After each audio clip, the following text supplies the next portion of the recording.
புதிய காரியங்களை தொடர்ந்து செய்ய என் கிருபை தரும்படியா என் கரத்திலே நான் ஒப்புக் கொடுக்கிறேன். என் தேவன் கர்த்தாவே, கல்லை துணை போல வாசற்படியிலே படுத்திருக்கிற எல்லா சத்துவின் ஆவிகளையும் நிர்மூலமாக்கி போடுங்க ராஜா. உம்மை துதிப்பதற்கும் உம்மை பாடுவதற்கும் உம்மை போற்றுவதற்குமே நாங்கள் இருக்கிறோம். ஆனா இந்த ஊழியத்தை தடை செய்கிற சத்துருக்களை என் கரத்திலே ஒப்புக் கொடுக்கிறேன் அப்பா.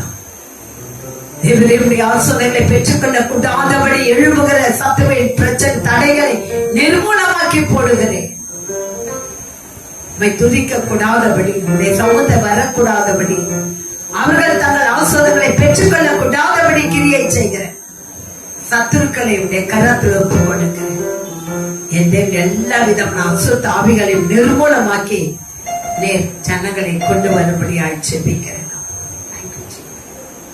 அழகானவர், அருமையானவர், இனிமையானவர், அழகானவர், அருமையானவர், இனிமையானவர், மகிமையானவர், மீட்பரானவர், அவர் இயேசு, இயேசு, இயேசு, அவர் இயேசு, இயேசு, இயேசு.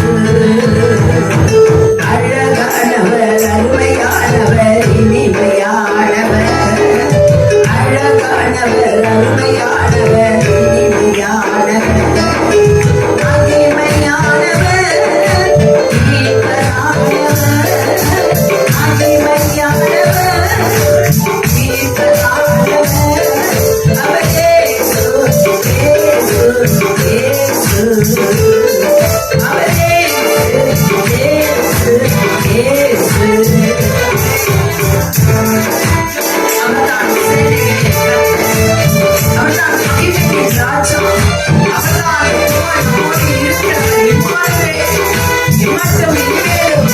நம்மை காப்பவர், வழி நடத்துவர் ஒருவர் மாத்திரமே. வேதம் சொல்லுகிறது, அவரை தவிர வேறு ஒரு தெய்வம் இல்லை.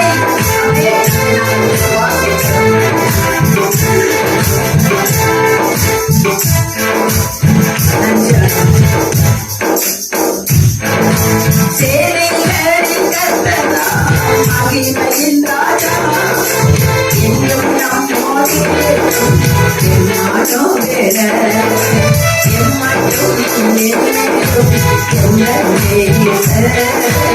எம்மாட்டும் எந்த பேச என்னுடையவர், என்னால் அனைத்தரே, என்னுடையவர், என்னால் அனைத்தரே, அவர் இயேசு, இயேசு, இயேசு, அவர் இயேசு, இயேசு, இயேசு. அழகானவர், அருமையானவர், இனிமையானவர், அழகானவர், அருமையானவர், இனிமையானவர், மகிமையானவர், மீட்பரானவர், அவர் இயேசு, இயேசு, இயேசு, அவர் இயேசு, இயேசு, இயேசு. ஹல்லேலூயா. அவரே நமக்கு கண்மலையும் கோட்டையாயும் ஆட்சி தேற்றிடும் தாயாயிருக்கிறார். இவரை தவிர வேறு யார்? என்னன்னைக்கு நம்ம நடத்தின அன்பு தெய்வம் அவரை நான் நினைக்கிறேன். ஹல்லேலூயா. கண்மலையும் கோட்டையும் துணையுமானவர், ஆட்சி தேற்றி காத்திடும் ஆயுமானவர், கண்மலையும் கோட்டையும் துணையுமானவர், ஆட்சி தேற்றி காத்திடும் ஆயுமானவர், என்றென்றும்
ரத்தம் சிந்தி நம்மை மீட்டுக் கொண்டார். பாசத்தின் எல்லைதான் நம்மை இந்த உலகத்திலே பாசம் எல்லாம். ஆனா உண்மையான பாசத்தை வைத்திருக்க நம் இயேசுவிடத்திலே நாம் கடந்து வரும்பொழுது அது நிச்சயமாகவே உடன்படிக்கை கொடுப்பார். ஆமென்.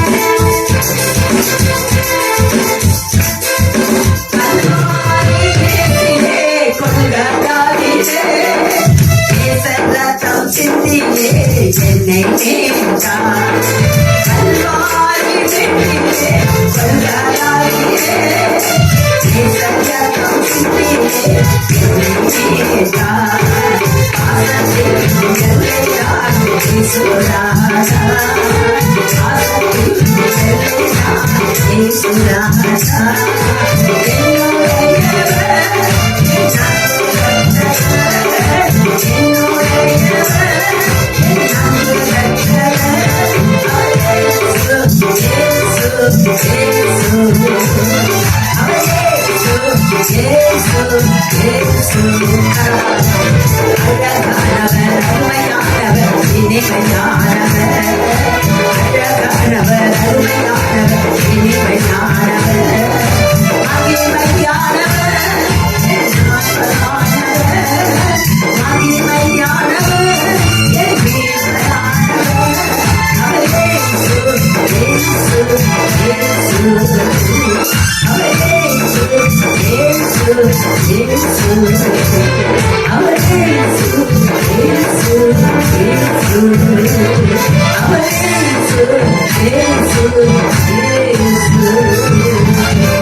நமக்காக இந்த உலகத்துக்கு வந்து மனுஷனோட மனுஷனாய் சஞ்சரித்து பசி, தாகம், நெருக்கம், விபத்திரம், வேதனை, நீங்கள் படுகிற ஒவ்வொரு துன்பங்களுக்கும் அவர் தன்னை பரிகாரியாக்கிக் கொண்டார். அவர் நிகரே இல்லாதவர். அவருக்கு நிகர் யாருமே கிடையாது.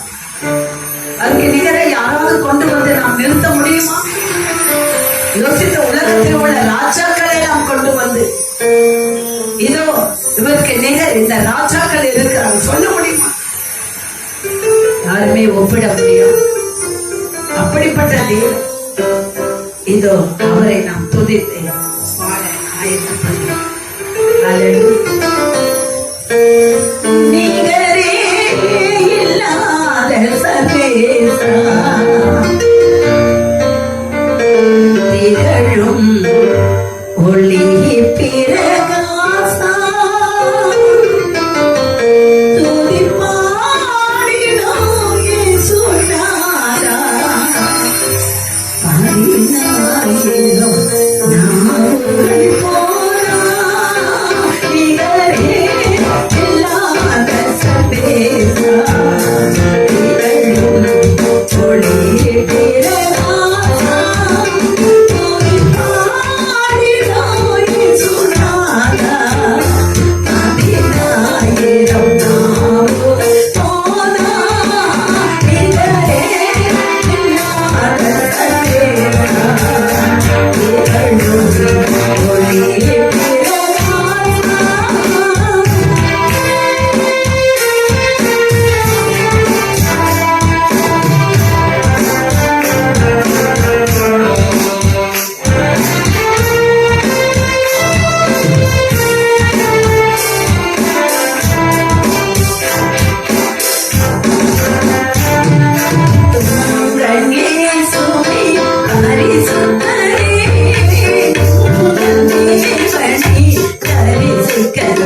ஒளி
இந்த உலகத்துக்கு வந்து அடிக்கப்பட்டு கண்ணீர் சிந்தி எங்களுக்காக வேதனைகளை அனுபவித்த என் அன்பு தகப்பனே, தேவரே உமக்காக என் தேவனாகிய கர்த்தருடைய சமூகத்தில் எங்களுக்காக நாங்கள் கடந்து வருகிறோம். வல்லமை உள்ள இறங்கி வரும்படியாக ஜெபிக்கிறேன். ஹல்லேலூயா. இந்த காலகட்டத்தில் நம்முடைய வாழ்க்கையில் அநேக பிரச்சனைகளை குறித்து நாம் அப்படியே அமர்ந்து கொண்டு இருக்கோம். ஹல்லேலூயா. பிரச்சனை வரும் பொழுது நாம் தேவனிடத்திலே சேர வேண்டும். பிரச்சனை என்று வரும் பொழுது அந்த பிரச்சனைக்கு முடிவு மனுஷன் அல்ல, மனுஷர்கள் அல்ல, தேவனாகிய கர்த்தர். நம்முடைய பிரச்சனைக்கெல்லாம் அவர் தான் வழிவகுக்கிற தேவனாய் இருக்கிறார். அப்படிப்பட்ட தேவனிடத்திலே நாம் சேரும் பொழுது நிச்சயமாகவே பிரச்சனை தீர அவர் வழி சொல்லுவார். வழி இல்லை. வியாதியா, மருத்துவன் கைவிட்டுட்டானா, முடியாது என்று சொல்லிட்டானா, யோசிச்சு பாரு. எனக்கு அருமையான தேவ பிள்ளைகளே, நான் ஒவ்வொரு வாரமும் என்னால சாட்சி சொல்லாம இருக்க முடியாது. ஏன்னு சொன்ன என் தேவன் சத்துரு ஒரு பக்கம் வெள்ளம் போல வந்தாலும் என் தேவனாகிய கர்த்தர் எனக்கு கொடியேற்றுகிறார். கடந்த வாரத்திலே இதே வெள்ளிக்கிழமை நாளிலே நான் பயங்கரமான உபத்திரவத்துக்கு ஒப்புக் கொடுக்கப்பட்டேன். ஏன் ஒப்புக் கொடுக்கப்பட்டேன்? சத்துரு யாரை தன் கரத்திலே வைத்து அவர்களை வேதனை அழிக்க நினைச்சானோ அந்த அழிவில இருந்து அவர்களை மீட்டுக் கொள்ள வேண்டும். அதற்கு தான் இயேசு என்னை அனுப்பினார். என் தேவனை போக உத்தரவு கொடுத்தார். முடியாத ஒரு சூழ்நிலை தான். நீங்க இருந்து ஜபத்தை முடிச்சுட்டு போய் படுத்துட்டேன், நான் என்னால முடியல. ஆனா அன்பு சகோதரி அவர்கள் வைராக்கியத்தோட 3 மணி வரைக்கும் இங்கே இருக்கிறாங்க, வீட்டுக்கு போகல. எழுந்து அந்த சகோதரி இருக்கிறாங்களா போய் பாருங்க. ஆமா, இன்னும் போகல, இருக்கிறாங்க, கீழே தான் வந்து இருக்கிறாங்க. பாவியானவர் சொன்ன புறப்படு, ஆயத்தப்படு. போனேன். கர்த்தர் கட்டுகளை உடைத்தார். கரங்களை தட்டி தேவனை மகிமைப்படுத்த இனிமேதான் அவனுடைய வாழ்க்கையில மாற்றங்கள் ஏற்பட போகிறது. ஆகவே எனக்கு அருமையான தேவ பிள்ளைகளே, பிரச்சனை தீர நாம் வழி தேட வேண்டும். பிரச்சனை என்றால் ஏதோ ஒரு பிரச்சனைன்னு சொல்லிவிட முடியாது. பிரச்சனை என்பது ஏதோ ஒருவருக்கு மாத்திரம் அல்ல, ஒவ்வொருவருக்கும் ஒவ்வொரு பிரச்சனை. 100 பேர் இருந்தாங்கன்னா 100 பேருக்கும் ஒரே பிரச்சனை கிடையாது. ஒவ்வொருவருக்கும் ஒவ்வொரு மாதிரி பிரச்சனை. எனக்கு வர பிரச்சனை எல்லாம் பாத்தீங்களா, ஊழியமே நடத்தக்கூடாது,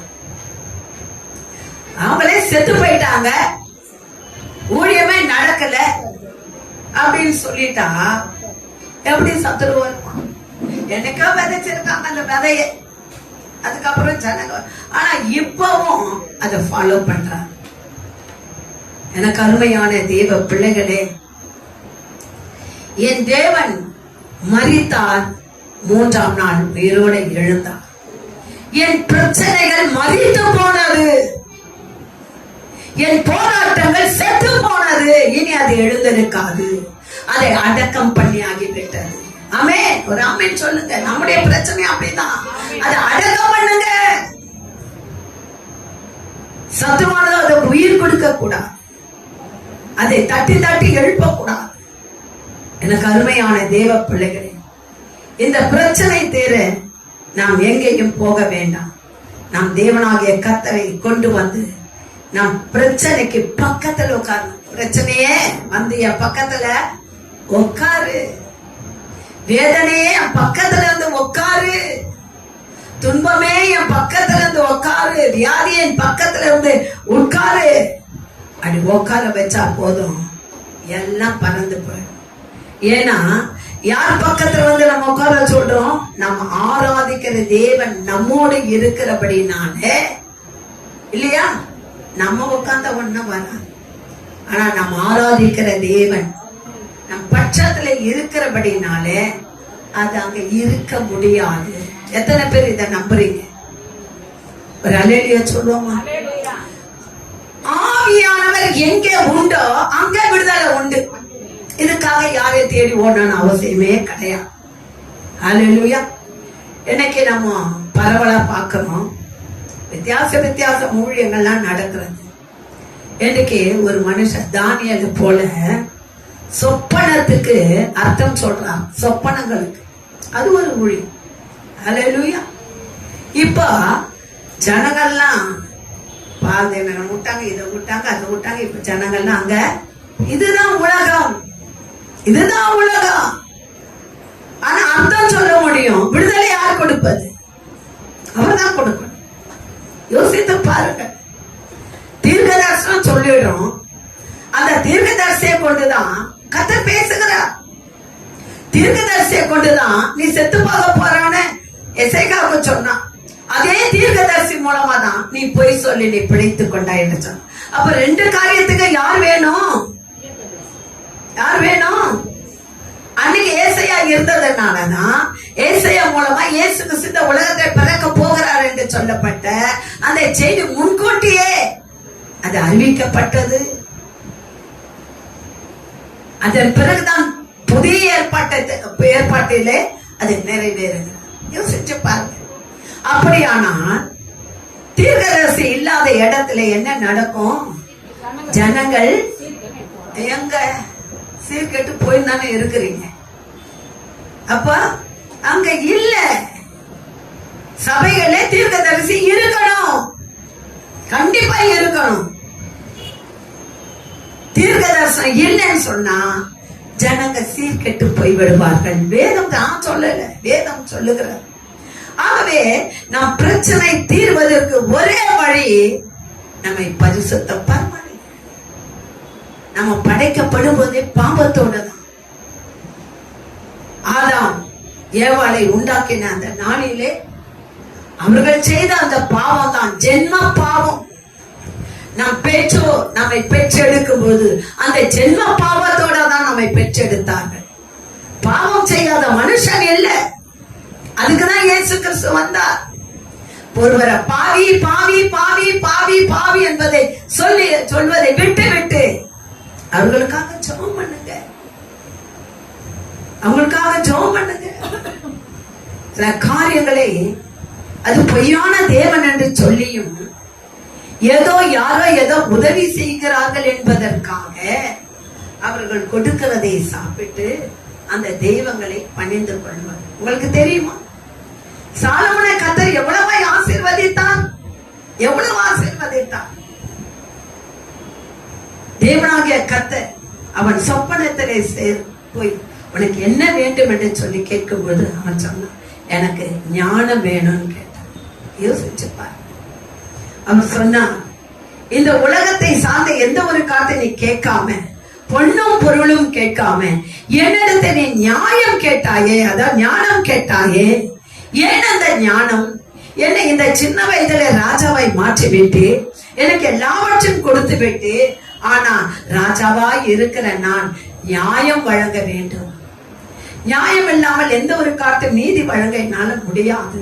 அதனால எனக்கு ஞானத்தை கொடுங்கன்னு சொல்லி அவன் கேட்கும் பொழுது கர்த்தர் அவனுக்கு ஞானத்தை கொடுத்தது மாத்திரம். அவர் சொல்லுகிறார், நீ கேளாத ஐஸ்வர்யத்தை உனக்கு நான் கொடுக்கிறேன். நீ கேட்கல என்கிட்ட, ஆனா நான் கொடுப்பேன்.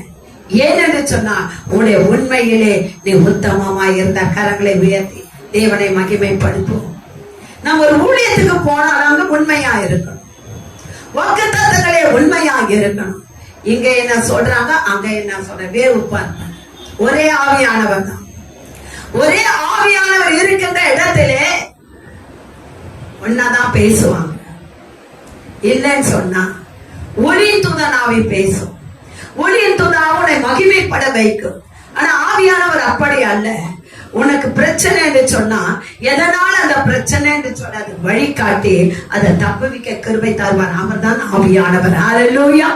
இதை நாம் அறிந்து கொள்ள வேண்டும். அந்த ஆவியானவர் நமக்குள்ளே இருக்கும்போது நம்முடைய கர்த்தராகிய இயேசு கிறிஸ்து நமக்கு உதவி செய்ய அவர் வல்லமை உள்ள தேவனாக இருக்கிறார்.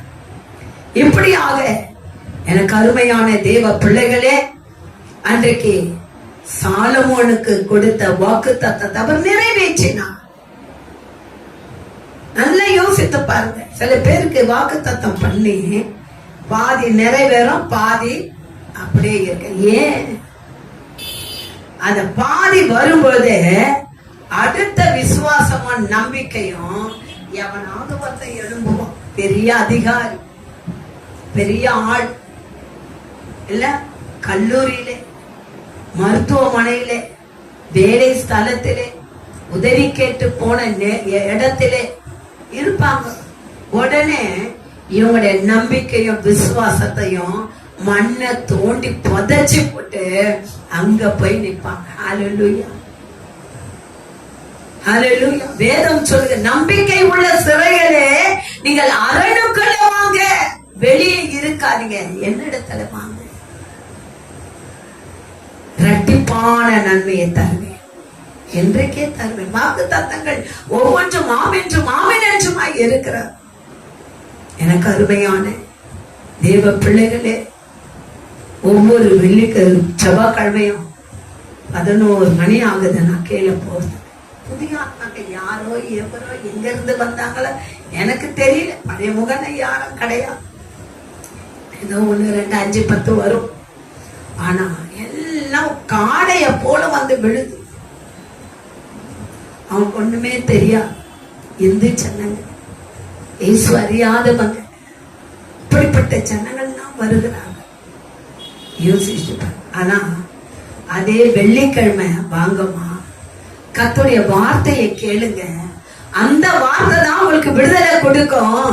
நீங்க வெறும் இந்த மாதிரி குறி கேட்கிற மாதிரி கேட்டுட்டு போகாதீங்க. கர்த்தருடைய வார்த்தை தான். ஆனா இதையே நீங்க நம்பிட்டு ஆண்டவரை தேடாம இருக்காங்க. தேடுங்க, அப்போதுதான் கர்த்தர் கண்டதை கிருபை தருவார். ஆகவே எனக்கு அருமையான தேவ பிள்ளைகளே, அன்றைக்கு சாலமோன் இரவு சொப்பனத்துல வந்தார். பலி கொடுத்தான், பலி எடுக்கிறான், சொப்பனத்துல வராது. மறுநாள் காலையில ஒரு கேஸ் அவனுடைய அரண்மனைக்கு வருகிறார். பாத்தீங்களா? ஏன்னா நிரூபிக்கணும். கர்த்தர் சொல்லிட்டாரு, உனக்கு ஞானத்தை கொடுப்பேன்னு சொல்லிட்டாரு.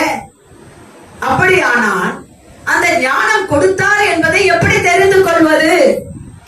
அப்படியே உங்களை கொஞ்சம் யோசிங்க. கர்த்தர் வாக்கு தத்தம் பண்ணாரு, அந்த வாக்கு தத்தத்தை எப்படி நான் தெரிந்து கொள்ள முடியும்? அதை தெரிந்து கொள்வதற்கு உன்னிடத்துல என்ன இருக்கிறது? நம்பிக்கை இருக்குதா? விசுவாசம் இருக்குதா? இல்ல மனுஷன் மேல நம்பிக்கை வச்சிருக்கிறியா? இல்ல பணமே இல்ல, ஆண்டவர் சொல்லிட்டாரு, எங்க இருந்து வரும், எப்படி நான் செய்வேன்? கர்த்தர் சொல்லுகிறார், எனக்கு அநேக வழிகள் உண்டு, எனக்கு அநேக வாசல்கள் உண்டு, நான் எப்படியும் பிரவேசிப்பேன் என்று. நீ நினைச்சிருப்ப இந்த வழியா தான் வருவாங்க. இல்ல, நான் எந்த வழியில வந்து உன்னை காப்பாற்றுவேன், உன் கண்ணீரை துடைப்பேன், உனக்கு கொடுக்கப்பட்ட வாக்கு தத்தத்தை நான் நிறைவேற்றுவேன். கரலாதி ஷீகரலாதி கனமோ நீ வாக்காப்பா. எனக்கு அருமையான தேவ பிள்ளைகளே, ஏதோ சொப்பனத்திலே பேசினா பொழுது விடிந்தது. அங்கே ஒரு கேஸ். ஒரு பிள்ளைக்கு 2 தாய் சொந்தம் கொண்டாடுகிறார்கள். ஒரு குழந்தை, 2 தாய்மார்கள். உண்மையாய் பெற்றெடுத்த ஒரு தாய், இன்னொரு சகோதரி நான் தான் அந்த பிள்ளைக்கு தாய் என்று சொல்லி பொய்யான காரியத்தை நினைத்து வருகிறார்கள். அந்த சபையிலே ஏராளமான ஜனங்கள் கூடியிருக்கிறார். யோசிச்சு பாருங்க, இப்ப தீர்ப்பு சரியா வழங்கலன்னு வச்சுக்கங்களேன், என்ன நடக்கும்? இந்த ராஜா சரியில்லை, இந்த ராஜாவுக்கு ஒன்னும் தெரியல அப்படிதான் சொல்லுவாங்க. அநியாய தீர்ப்பு செஞ்சிட்டாரு. ஆனா தேவன் சொன்ன வாக்கு தத்தம் நிறைவேறும்படியா எனக்கு அருமையான தேவ பிள்ளை, ராஜா நேற்று சொப்பனத்துல பேசத நினைவு கூர்ந்து அவர் கண்களை மூடி கரங்களை பின்னாடி கட்டி உலாவுறார். அப்படி உலாவுறாருன்னு நான் யோசிக்கிறேன். ஆண்டவன் தான் நான் கேட்டிருக்கேன். நேற்று சொன்னாரே, ஞானத்தை கேட்டேனே, இதோ வழக்கு உள்ள வந்துருச்சு. அது என்ன வழக்குன்னா, இப்படிப்பட்ட ஒரு வழக்கா இருக்கிறது. 2 பேரை இது என் பிள்ளைன்றாங்களே, யாருக்கு இந்த பிள்ளையை நான் கொடுப்பேன்? யோசித்து பாருங்க. கர்த்தர் ஞானத்தை கொடுக்கிறார். அவர் சொல்றார், ஒரு கத்தியை கொண்டு வாங்க, வாளை எடுத்து கொண்டு வாருங்க, இந்த பிள்ளையை 2 துண்டா வெட்டி 2 பேர் கரத்துல கொடுங்க. ஜனங்கள்லாம் பாக்குறாங்க, என்னடா உயிருள்ள ஒரு பிள்ளையை 2ஆய் பகிர்ந்து 2 பேர் கையில கொடுன்றாரே என்று சொல்லும் போது, உண்மையாகவே பிள்ளையை பெற்றெடுத்த தாய் பதற்றத்தோட கடந்து வருகிறார். பதட்டம். ஐயோ, பிள்ளைய வெட்டாதீங்க, அவ கையிலேயே கொடுத்துடுங்க, இந்த பிள்ளை எங்க இருந்தாலும் அது நல்லா இருக்கட்டும். தாய் பாசம். ஆனால் அவளோ, ராஜாவே நீ சொன்ன நீதி சரியா சொன்னீங்க, 2 பேருக்கும் கொடுத்துடுங்க. யோசிச்சு பாத்தீங்களா? பிள்ளையை பெற்றெடுத்த தாயிடத்துல பிள்ளை கொடுக்கும் போது அவளுக்கு தான் எவ்வளவு மகிழ்ச்சி. யோசித்து பாருங்கள். ராஜாவுக்கு தான் எத்தனை மகிழ்ச்சி. யோசித்து பாருங்கள். நேற்று தானே இரவு வந்து என் தேவன் என்னோட பேசினா நான் ஞானத்தை கேட்டேனே. மறுநாளே கர்த்தர் அற்புதம் செய்தாரே. செவ்வாய்க்கிழமை வந்தேன், புதன்கிழமை அற்புதம் நடந்துருச்சு. எதனால நடந்தது? உன்னுடைய விசுவாசம், உன்னுடைய நம்பிக்கை, உன்னுடைய மன உறுதி. உன் மனம் அங்க இங்க அலப்பாயில. ஏதோ கொஞ்ச நாள் இங்க வரலாம், கொஞ்ச நாள் அங்க போலாம், நீ எங்க போனாலும் ஒரே வார்த்தை. இன்னைக்கு ஒளியின் தூதன் ஆவி அதிகமாய் செயல்பட்டு கொண்டு வருகிறான். அப்படி இல்லாதிருந்தால் அவன் நம்பிக்கை. இன்னைக்கு எத்தனை காலங்களுக்கு இப்படி இருக்க போறீங்க? எங்கெங்க ஓட போறீங்க? யார் யார் சொல்றாங்க என்னென்ன நகை எவ்வளவு நாள் ஓட போறீங்க? கர்த்தர் வாக்கு தத்தம் எங்கே உனக்கு கொடுத்தாரோ அங்க கடைசி வரைக்கும் உண்மையாயிரு. அங்கதான் உனக்கு அது நடக்கும், அங்கதான் நிறைவேறும். ஒளியின் தூதன் ஆவி வேஷம் தரித்து வருவான். அவனுக்கு சப்போர்ட் 10 பேர் இருப்பாங்க. அவங்க ஜெபம் பண்ணா நடக்குது. அப்ப இங்க ஜெபம் பண்ண உனக்கு நடக்கலையா? அதே ஆவியானவர் தானே. இங்க நடக்காத போது அங்கே நடக்காது, உனக்கு நடக்காது. இனிமையான காரியங்கள் வரும், காதுல தேன் வந்து பாய்ந்ததை போல இருக்கும் ஆசோதமான வார்த்தைகள் நடக்காது. என்ன நம்பாத, ஜெபிக்கிறவங்க நம்பாத. யார நம்பு? இயேசுவை நம்பு. இயேசுவை நம்பு. யோசித்து பாருங்க. அதே மனுஷன், அதே சாலமோன், அவனுடைய கீர்த்தி தேசமெங்கும் பரவுகிறார். தேசமெங்கும் பரவு, பெருமை வந்துட்டு அவனுக்கு தேசமெங்கும் பரவுகிறது. சேபா நாட்டு இளவரசி தன்னுடைய குதிரைகளோடும் ரதங்களோடும் அவனுக்கு பொன்னையும் பொருளையும் மாணிக்கங்களையும் உசிதங்களையும் எடுத்துக்கொண்டு அவனை பார்ப்பதற்கு வருகிறான். அல்லேலூயா. பார்ப்பதற்கு வந்தவளை மறுமனையாட்டி ஆக்கி கொண்டான். பாவத்திலே விழுந்து போனான். அஸ்தோத்தின் தேவர்களுக்கு அவள் தூபம் காட்டின போது அதற்கு தவம் ஒண்ணுமே பண்ணல. நான் நேசிக்கிறேன் மனைவி ஆயிட்டாலே அவள் கோபித்துக் கொள்ளுவாளோ என்று சொல்லி அந்த தீப ஆராதனைக்கு அவன் ஒண்ணுமே செய்யல. வெறும் தலை அசைச்சான். அவ்வளவு எல்லாத்தையும் கத்த தூக்கிட்டான். எல்லாவற்றையும் ஒன்று விடாமல் எல்லாவற்றையும் எடுத்துட்டான். யோசிச்சு பாருங்க. நீ கர்த்தரோட இருக்கிற வரைக்கும் நான் கர்த்தர் உன்னோட இருப்பா. நீ தேவனை விட்டு விலகின அடுத்த க்ஷணமே உன் குடும்பத்துல பிரச்சனை வரும், போராட்டம் வரும், துன்பம் வரும், துயரம் வரும், வேதனை வரும். ஆனாலும் என்று வேதம் சொல்லுங்க, என் தேவன் ஆனாலும் என் நாமத்துக்கு பயந்திருக்கிற உங்கள் மேலே நீதியின் சூரியன் உதிக்கும், அதன் செட்டையின் கீழ் ஆரோக்கியம் இருக்கும். நீங்கள் வெளியே புறப்பட்டு போய் எப்படி இருப்பீங்க? கொழுத்த கன்றுகளை போல இருப்பீங்க. ஆனா நேத்து செய்த பாவம் என்ன? கர்த்தரை விட்டு விலகி போனது. அவர் கோபம் உள்ள தேவனாய் மாற தண்டிச்சாரு, பிரச்சனை அனுப்பினாரு. மன சமாதானம் இல்ல, சந்தோஷம் இல்ல, வறுமை, வெறுமை, வியாதி, விக்கன் எல்லாமே வந்தது. ஆனால் தேவனை நோக்கி கூப்பிடும் பொழுது அவர் உடனே இறங்கி வந்து சொன்னார், நான் தண்டிக்க நினைச்சேன், ஆனா தண்டிக்காம என்ன பண்ண நானு,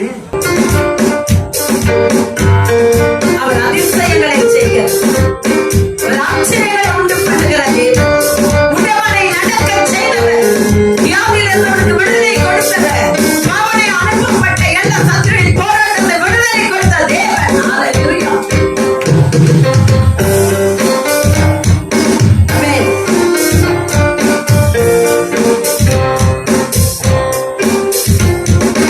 அதிசயங்கள் செய்கிறவர் நம் அருகில் இருக்கிறார்,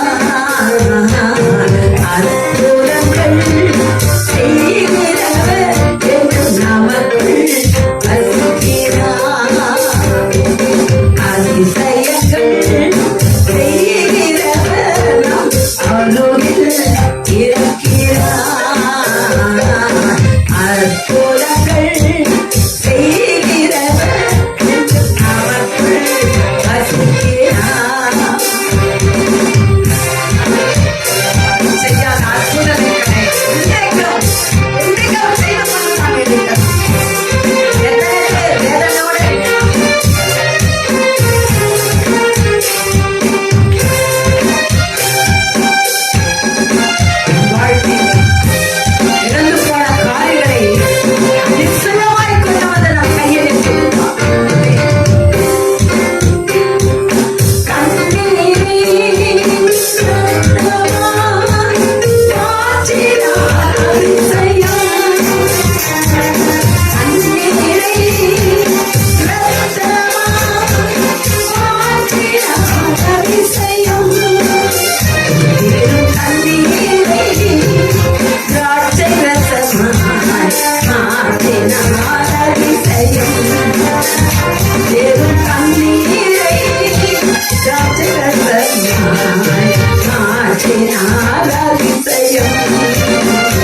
நம் அருகில் இருக்கிறார், அற்புதங்கள்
அடுத்தபடியாக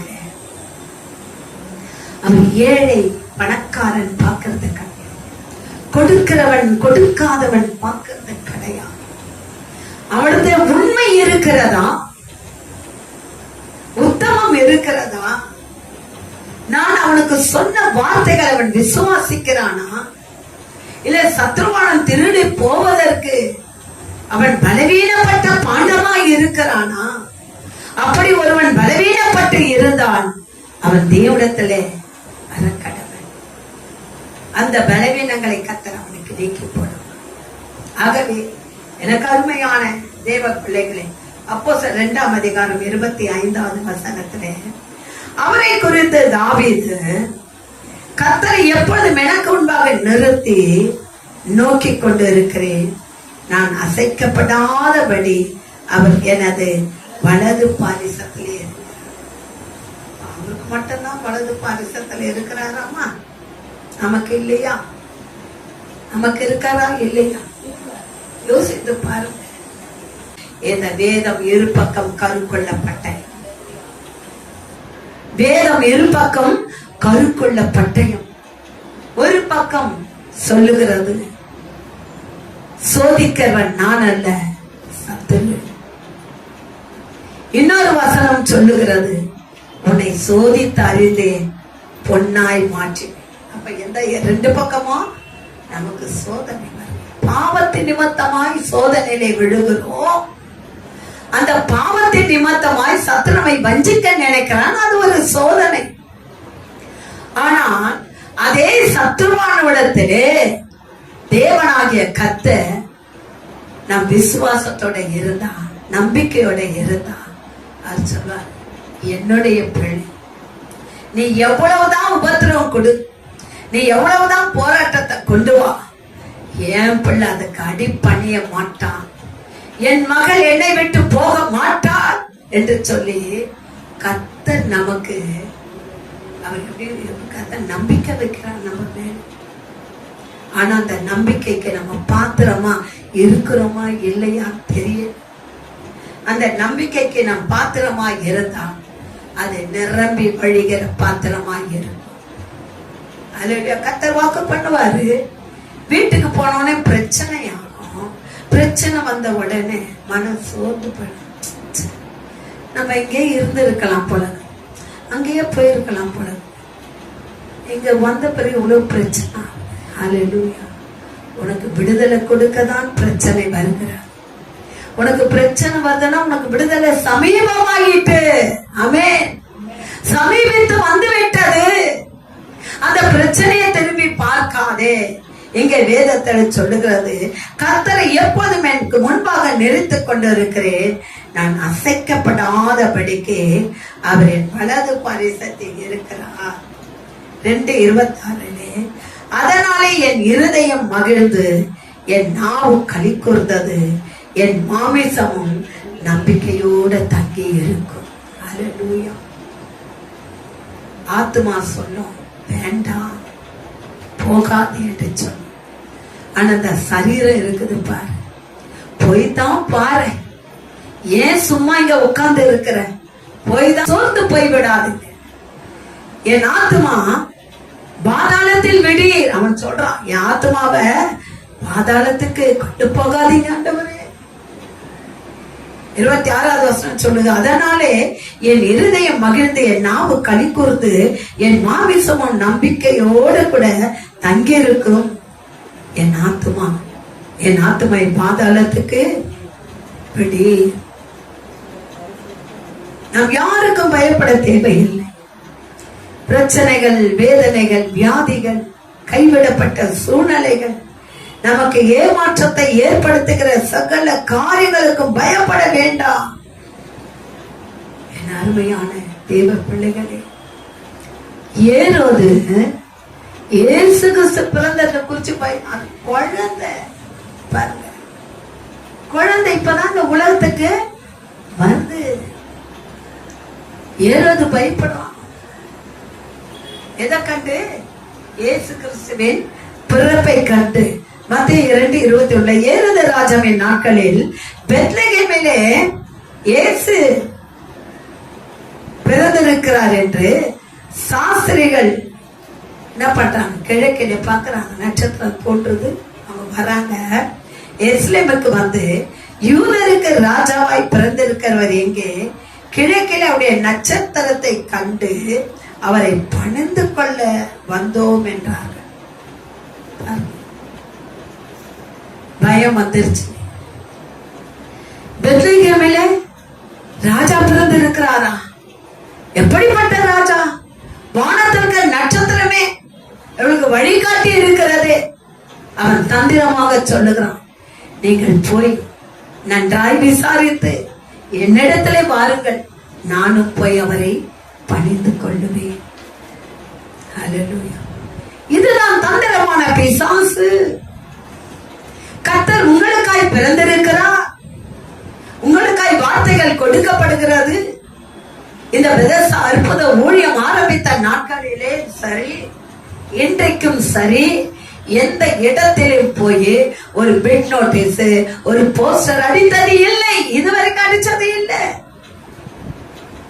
கைப்பெருதி கொடுத்தது இல்லை. 36 ஆண்டுகள் இப்படிதான் நடந்ததான ஜனங்க எப்படி வராங்க தெரியும். எனக்கு அருமையான தேவ பிள்ளைகளே, ஆனா இன்றைக்கு சத்துருவானவன் தந்திரமான காரியங்களை கையிலே எடுத்து தன்வசப்படுத்தி அவன் சில பிளான்களை போட்டிருக்கிறான். ஹல்லேலூயா. கர்த்தர் சொல்லுகிறார், அவர்களுக்கு ஐயோ. ஊழியம் என்பது கர்த்தருடையது. நானா ஏற்படுத்திக்கிட்டானா? இல்ல. நானா ஏற்பட்டு இருந்தானா பிசினஸ் தேடி ஓடி இன்னைக்கு வந்து ஊழியக்காரின்னு சொல்லியிருக்க மாட்டான். இந்த அம்மா ஒரு பெரிய கோட்டீஸ்வரி, பயங்கரமான ஒரு பணக்காரி அப்படிதான் சொல்லியிருப்பான். ஆனா அதை காட்டிட வேண்டியவர்கள் ஒரு ஊழியக்காரர் என்று சொல்லும் போது அதை விட 1000 மடங்கு சொல்ல முடியாது. சொல்றதுக்கு நாவே கிடையாது. எனக்கு அருமையான தேவ பிள்ளைகளே, எந்த தேசத்தாரும் அதுவே எனக்கு அருமையான தேவ பிள்ளைகளே. மீதி அடுத்த வாரம் உங்களுக்கு நான் ஏன் சொன்னா, உங்களை கண்ட சத்துரு பயப்படணும். இயேசு கிறிஸ்து பிறப்பை கண்டு ஏறது பயந்து நடுங்கினான். ஐயோ, பெத்லகேமிலே ஒரு பிள்ளை பிறந்து இருக்கிறது. வான சாஸ்திரங்கள் கண்டு, வான நட்சத்திரம் வழிகாட்டியாய் வந்திருக்கிறது என்று சொன்னா, அந்த பிள்ளை சாதாரணமான பிள்ளை இல்ல. அது வளர்ந்து வந்தா நான் செத்தேன். ஆகவே அவன் வேறு ஒரு காரியங்களை எல்லாம் அவன் கையாளுகிறான். எனக்கு அருமையானவர்களே, ஆகவே கர்த்தராகிய தேவன் உங்களை மீட்கும்படியாக வந்து விட்டார். அப்படி வார்த்தைகளும் உங்களுக்கு கொடுத்தாகி விட்டது. இப்ப உங்க கையில தான் இருக்குது. நீ விசுவாசித்தா பெற்றுக்கொள்ளும், விசுவாசிக்கலன்னா சத்துரு ரெடியா காத்திருப்பான். ஏறது எப்படி 2 வயதுக்கு உட்பட்ட பிள்ளைகளை அவன் சாகடிக்க நினைத்தானோ, அப்படியாய் அவன் உங்களை எல்லாம் தன் வசப்படுத்திக் கொள்ளும். அவிசுவாசம் என்பது ஆணிவேர் இல்லாத ஒரு மரம். ஆணிவேர் செத்து போன ஒரு மரம். மரம் பெருசா இருக்கலாம், மரம் தழைத்து இருக்கலாம், ஆனா ஆணிவேர் செத்து போயிடுச்சுன்னா அந்த மரம் எந்த நேரமும் சொத்தையா விழுந்து போயிடும். இதுதான் நம்முடைய வாழ்க்கை. ஆகவே என் அன்பு பிள்ளைகளே, வேதம் சொல்லுகிறதை ஒன்றுக்கும் கவலைப்படாமல் உன் தேவனாகிய கர்த்தரிடத்திலே நீ திரும்பு. அவன்கிட்டப்பா நீ ஏன் சொல்லிக்காத, என்ன மன்னிப்பாரா? என்ன மன்னிப்பாரா? மன்னிக்கதான் அவர் வந்தார்.